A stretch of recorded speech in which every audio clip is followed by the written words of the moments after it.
Cho điểm đấy. 1-0 nghiêng về ngày thầu.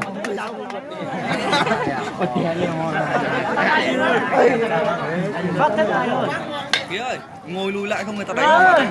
2-0 nghiêng về ngày thầu.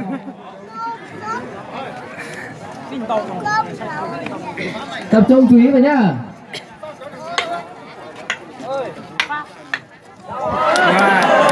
2 không có chơi.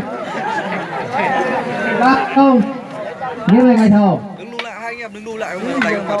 Cầu giúp lưới. Hai anh em đứng lùi lại bảo. 4-0.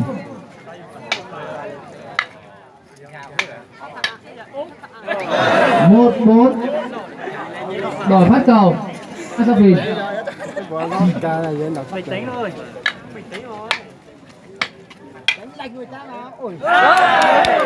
5-1 cho ngày thầu, đổi phát cầu cho ngày thầu. Họ đánh mình kia thôi, tao không đánh mình này.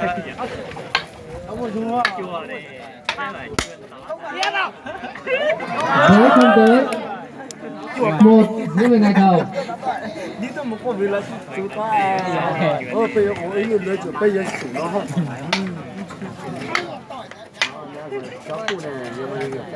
Đúng rồi. Cầu đổi phát. Yếu lắm không được. 26. 26 à? Một điện nữa là hết.